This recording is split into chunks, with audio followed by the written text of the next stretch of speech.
नमस्कार विद्यार्थी आणि पालक मित्रांनो, गणित प्लसच्या या व्हिडिओमध्ये तुमचं स्वागत आहे. या व्हिडिओमध्ये आपण नवोदय प्रवेश परीक्षेची एक महत्त्वाची संकल्पना डिस्कस करणार आहोत आणि त्याच्यानंतर काही एक्झाम्पल सोडवणार आहोत. तर चला जाऊया आजच्या प्रेझेंटेशनवर. आजचा क्लास सुरू करायच्या आधी थोड्या बेसिक गोष्टी आपण शिकून घेऊया किंवा जाणून घ्यायची जरूरत आहे. हा व्हिडिओ आम्ही खूप साऱ्या पालकांकडेही पाठवत आहे, म्हणून थोड्याशा महत्त्वाच्या गोष्टी ज्या नवोदय परीक्षेविषयी सर्वांना माहीत असल्या पाहिजे, त्या गोष्टी आम्ही इथे डिस्कस करणार आहोत आणि त्याच्यानंतर आपण आजच्या धड्याकडे जाणार आहोत. तर सर्वात पहिल्यांदा हे जाणून घ्या, की व्हिडिओ कसा चालणार आहे. या व्हिडिओमध्ये इकडे उजव्या बाजूला हा आहे ना, तुम्हाला व्हिडिओ दिसेल माझा आणि इकडे डाव्या बाजूला जे पण माझं प्रेझेंटेशन आहे, माहिती आहे ते इथे दिसेल आणि तुम्हाला ही हात असलेली पेन्सिल दिसत आहे ना, माझा कर्सर आहे आणि याच्या मदतीने लिहून आणि समजावून सांगणार आहे. तर सगळ्यात सुरुवातीला नवोदय परीक्षेविषयी जाणून घ्या. नवोदय परीक्षा एकूण आहे ना 100 मार्काची असते. ह्याच्यामध्ये बघचाल तरी 100 मार्काची असते. यात आहे ना 80 प्रश्न येतात आणि मानसिक क्षमता चाचणी ह्याचे हे 40 प्रश्न असतात. त्याच्यासाठी 50 गुण असतात. अंकगणिताचा 20 प्रश्न असतात, 25 मार्क असतात. भाषेमध्ये 20 प्रश्न असतात, 25 मार्क असतात आणि या सर्व पेपरसाठी 2 तास असतात म्हणजे 120 मिनिटे असतात. आणि 120 मिनिटं म्हणजे तुम्हाला एका प्रश्न सोडवासाठी 1-1.5 मिनिट मिळतो. 1.5 मिनिट तुम्हाला मिळतात. आणि याच्यामध्ये अजून एक बाब आहे, तुम्ही ना हे मानसिक क्षमता चाचणीसाठी 60 मिनिटं आहेत. तर हे 60 मिनिटं याच्यासाठी स्पेसिफिक द्यायची अशी गरज नसते. यात टाईम वाचून हा टाईम आहे ना अंकगणितासाठीही देऊ शकता किंवा तुमचा टाईम अंकगणितात वाचला तर तुम्ही तो भाषेसाठीही एक्स्ट्रा देऊ शकता. त्याच्यामुळे असं काही फिक्स आहे ना लिमिट नसतंय टाईमाचं. तर हे झालं आता नवोदय परीक्षेच्या पेपरविषयी. तर आपण आता पुढे जाऊन एकदा अभ्यासक्रम बघून घेऊया. तर आम्ही मागच्या 16 वर्षाच्या सरकारी प्रश्नपत्रिका बघितल्या. त्यानंतर आम्हाला कळलं, की हे 15 धडे आहेत ना, ते करणं खूप जरुरी आहे. ह्या 15 धडातूनच प्रश्न येत आहेत. जे पण पुस्तकं आहेत तुम्हाला मार्केटमध्ये, त्या पुस्तकामध्ये बी हे सगळे धडे दिसतील किंवा एखादा दुसरा धडा कमी जास्त दिसेल. तर मी एकदा धड्याची नावे वाचून दाखवतो. पहिला धडा संख्या आणि संख्या पद्धती आहे. दुसरा संख्यांवरील मूलभूत क्रिया आहे. तिसरा हा अवयव लसावी आणि मसावी आहे. चौथा श्रेणी आणि मालिका आहे. पाचवा अपूर्णांक, दशांश अपूर्णांक आहे. 6वा पदावलीचे सलगीकरण, अंदाजीकरण आहे. 7वा चलन एकमान पद्धत आहे. 8वा मापन आणि कालमापन आहे. 9वा अंतर, काळ आणि गती आहे. 10वा शेकडेवारी. 11वा नफा आणि तोटा. 12वा सरळ व्याज. 13वा भूमिती, रेषा आणि कोन. 14वा परिमिती, क्षेत्रफळ आणि घनफळ. 15वा माहिती विश्लेषण. 15 धडे हे अंकगणितामध्ये आहेत आणि मानसिक क्षमता चाचणीमध्ये 10 धडे येत आहेत. 10 धडे हे फिक्स आहेत. प्रत्येक धड्यावर हे 4 प्रश्न येतात. एकूण हे याचे 40 प्रश्न असतात. अंकगणितामध्ये असं काही फिक्स नसतं, कुठल्या धड्यावर किती प्रश्न येतील. प्रत्येक वर्षी प्रत्येक धड्यावर वेगवेगळे नंबर ऑफ प्रश्न येतात आणि मराठीमध्ये टोटल 4 उतारे येतात. प्रत्येक उतार्याखाली 5 प्रश्न असतात. असे मिळून हे 20 प्रश्न येतात. हे मराठीचे किंवा भाषेचे. जेव्हा आम्ही मागच्या 16 वर्षाच्या मराठीच्या आहे ना प्रश्नांचं विश्लेषण केलं, तर तेव्हा आम्हाला कळलं 4 एरियामधूनच प्रश्न विचारतात. एक तर आहे ना उतार्यातील माहिती, उतार्यातल्या माहितीवर एक निष्कर्ष किंवा उतार्याचं शीर्षक ह्यासाठी प्रश्न विचारले जातात. समानार्थी शब्द किंवा शब्दार्थ विचारले जातात. विरुद्धार्थी शब्द विचारले जातात किंवा व्याकरण आणि वाक्यप्रचारावर प्रश्न विचारले जातात. तर अशा प्रकारे अभ्यासक्रम आहे नवोदय प्रवेश परीक्षेचा.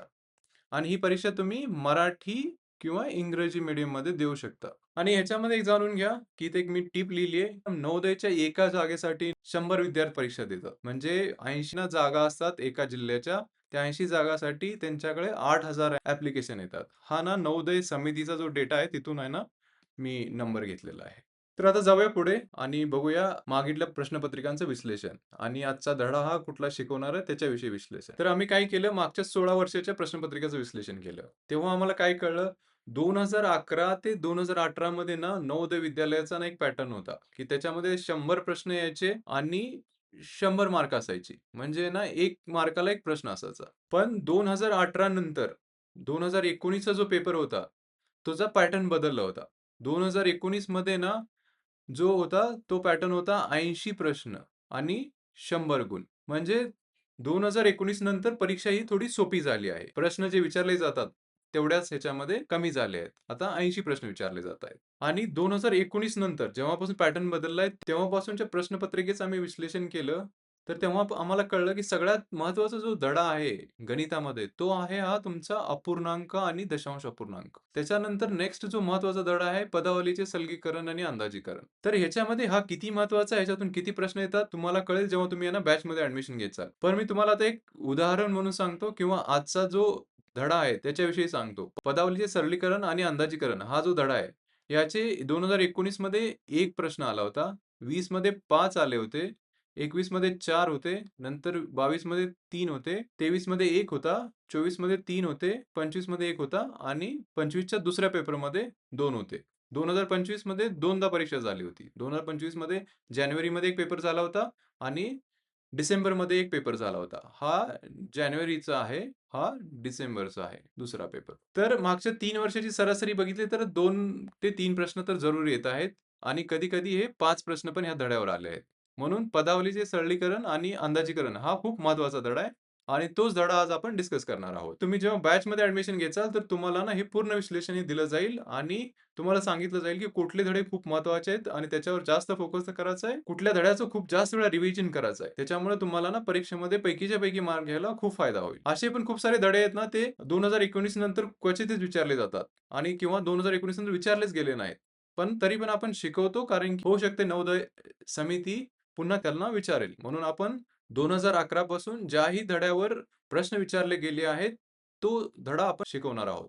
आणि तो धडा आपण 100% कव्हर करणार आहोत. तर आता आपण जाऊया पुढे. गणित प्लसमध्ये आमची शिकवण्याची एक पद्धत आहे आणि ही पद्धत जी आहे ती आमची IIT JEEच्या किंवा नीटच्या तयारीच्या पद्धतीवर आधारित आहे. तर याच्यामध्ये आम्ही काय करतो, जेव्हा पण आम्ही एक लाईव्ह क्लास घेतो, तर त्या लाईव्ह क्लासच्या शेवटी आम्ही विद्यार्थ्यांना एक ना 10 ते 15 मार्काची टेस्ट देतो. त्याला आम्ही दैनिक सराव चाचणी किंवा डेली प्रॅक्टिस पेपर DPP म्हणतो. ती DPP विद्यार्थ्याला पुढच्या क्लासच्या आधी ते सोडवून आणायचे असते आणि जेव्हा क्लास सुरू व्हायच्या आधी आम्ही ती DPP पूर्ण डिस्कस करतो. याच्यामुळे आम्हाला कळते की विद्यार्थ्याला मागच्या वर्गात शिकवलेली संकल्पना किती समजली आहे, कुठला जो टॉपिक आहे तो रिवाईज करायची गरज आहे किंवा रिपीट करायची गरज आहे. काही अजून जर विद्यार्थ्यांचे डाऊट असतील प्रश्न सोडवताना तेही आम्ही इथे ॲड्रेस करतो. तर आता हा पार्ट तर आपण इथे करणार नाहोत, पण हा एक महत्त्वाचा भाग आहे आमच्या पद्धतीचा म्हणून मी इथं सर्वांना सांगितलं. विद्यार्थ्यांनो हा धडा सुरू करण्याआधी ना ही बघून घ्या जरूर. ह्याच्यामध्ये मी जसं म्हणलं 2 ते 3 प्रश्न हे प्रत्येक आहे ना परीक्षेत येत आहेत. पण हे कुठले-कुठले येत आहेत हेही तुम्हाला सांगतो. पहिलं हे कंसाचे प्रकार झाले, याच्यावर प्रश्न विचारला आहेत. त्याच्यानंतर कंचे भागू नियम आहे, याच्यावर प्रश्न येत आहेत. एकचल समीकरणे याच्यावर प्रश्न येत आहेत आणि अंदाजीकरण येत आहेत. जसे की 2020 मध्ये सगळ्यात जास्त प्रश्न आले होते, 5 प्रश्न आले तर 5 प्रश्नामध्ये एक प्रश्न अंदाजीकरणचा होता, दुसरा प्रश्न हा एकचल समीकरणाचा होता आणि कंचे भागूबेवर 3 प्रश्न आले होते. तर ही कंचे भागूबे जो नियम आहे ना, खूप महत्त्वाचा नियम आहे. आणि याच्या व्यतिरिक्त या बाकीच्या पण संकल्पना आहेत, त्या खूप महत्त्वाच्या आहेत. तर अशा प्रकारे तुम्ही बघू शकता 2025 मध्ये जो डिसेंबरमध्ये पेपर झाला होता, त्यामध्ये एक प्रश्न हा कंचे भागूबे नियमावर आला होता आणि दुसरा प्रश्न हा एकचल समीकरणेवर आला होता. आणि आता आपण बघूया आज काय शिकणार आहोत. तर या धड्यामध्ये जर बघितलं 8 महत्त्वाचे घटक आहेत. मूलभूत संकल्पना आहे, दुसरं कंचे भागूबेव नियम आहे, तिसरं कंसाचे प्रकार आहे, चौथं अपूर्णांकांची पदावली, एकचल समीकरणे, शाब्दिक उदाहरणावरून पदावली, अंदाजीकरण आणि नेहमी होणाऱ्या चुका. तर अशा प्रकारे 8 महत्त्वाच्या संकल्पना आहेत. आज आपण हे 3 घटक बघणार आहोत या आजच्या क्लासमध्ये आणि याच्यानंतर पुढच्या लाईव्हमध्ये आपण हे 3 कव्हर करणार आहोत आणि शेवटच्या नंतरच्या लाईव्हमध्ये आपण हे अंदाजीकरण, नेहमी होणाऱ्या चुका आणि सराव करणार आहोत. तुम्हाला ह्या सगळ्या संकल्पना आमच्या मॉड्यूल्समध्ये पण दिसल्या असतील. तुम्हाला ॲपमध्ये आमचं मॉड्यूल भेटेल.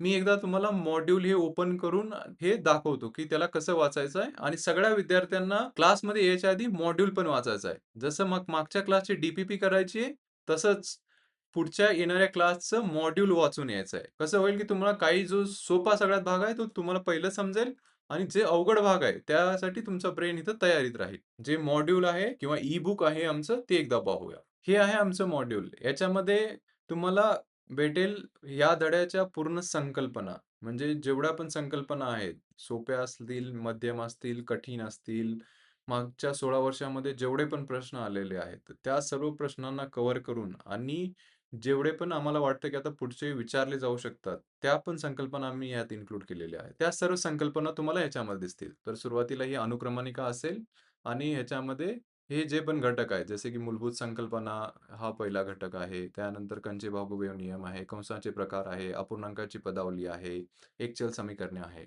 तर या अशा ह्या 8 संकल्पना किंवा 8 घटक ना ह्याच्यामध्ये आहेत. या 8 घटकानंतर तुम्ही बघसाल तर ह्या धड्याचा पूर्ण सारांश आहे, तो तुम्हाला शेवटी दिसेल आणि त्याच्यानंतर शब्दसंग्रह आहे. त्यानंतर हे महत्त्वाचे सराव प्रश्न आहेत. जे प्रश्न ज्याला पर्याय नाहीये. तुमच्या संकल्पना चांगल्या सुदृढ व्हाव्यात, त्यासाठी हे प्रश्न दिलेत आणि त्याच्यानंतर मागील 5 वर्षाचे जे आलेले प्रश्न आहेत, या धड्यावरचे तुम्हाला इथं भेटतील. तर मी एकदा खाली जाऊन तुम्हाला दाखवतो कसं आहे हा.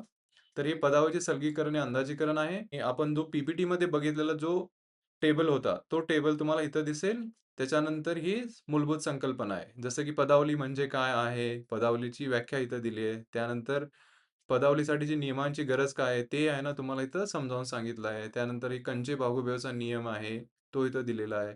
कंचे-बाहुबेवच्या नियमानंतरही काही महत्त्वाच्या कन्सेप्ट आहेत, त्या इथं दिलेल्या आहेत. ह्या सगळ्या आपण आज बघणार आहोत, पण तरी पण तुम्हाला इथून दाखवत आहे आणि हे सर्वांना प्रत्येक क्लासच्या आधी हे वाचायचं आहे. क्लासच्या आधी वाचायचं हे सगळ्यात ध्यानात ठेवा. सगळ्यात पहिली रीडिंग आहे ती क्लासच्या आधी करायची आहे. त्यानंतर तुम्ही खाली जासाल तर तुम्हाला हे सगळ्यांना संकल्पना दिसतील. याचं ना पी-डी-एफ आणि एच-टी-एम-एल दोन्ही व्हर्जन तुम्हाला आमच्या ॲपमध्ये भेटतील. जेव्हा पण तुम्ही बॅच खरेदी कराल, त्यानंतर तुमच्या अकाउंट ॲड होईल. संकल्पना ई-बुक्स म्हणून एक कोर्स आहे, त्याच्यामध्ये ते तुम्हाला भेटेल. त्यानंतर जसं मी म्हटलं इथे सारांश आहे. पूर्ण धड्याचा सारांश तुम्हाला इथे दिलेला आहे. तुम्ही हा सारांश वाचूनही पूर्ण धडा रिवाईज करू शकता.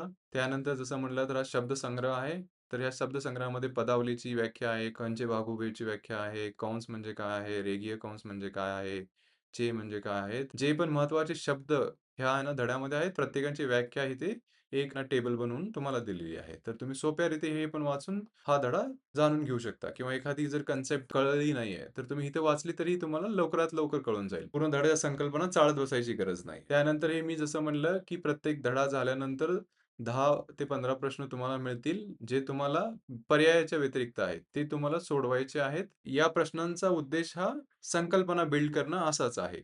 आणि याच्या खाली तुम्हाला याची उत्तरसूचीही मिळेल. यानंतर जसं हे मी म्हणलं होतं, मागील वर्षाचे 5 वर्षाचे जे प्रश्न आहेत, ते तुम्हाला इथं भेटतील. हा प्रश्न आहे, त्याच्याखाली 4 पर्याय आहे आणि हा कधी आला होता, हे पण तुम्हाला इथं साइडला दिलेलं आहे. हे स्पष्टीकरण सुद्धा इथं दिलेलं आहे. तर अशा प्रकारे हे आमचं हे मॉड्यूल आहे. याच्यामध्ये जी भाषा वापरली आहे, तीही ना खूप साधी आणि सोपी वापरली आहे. खूप अशी क्लिष्ट गणिती भाषा नाही आहे. खूप साध्या सोप्या भाषेमध्ये समजावून सांगण्याचा प्रयत्न केलेला आहे. हेही बॅचमध्ये इन्क्लुडेड आहे सर्व धड्यांचं. तर विद्यार्थ्यांनो, येथे पदावलीचे सरलीकरण आणि अंदाजेकरणचा भाग 1 संपत आहे.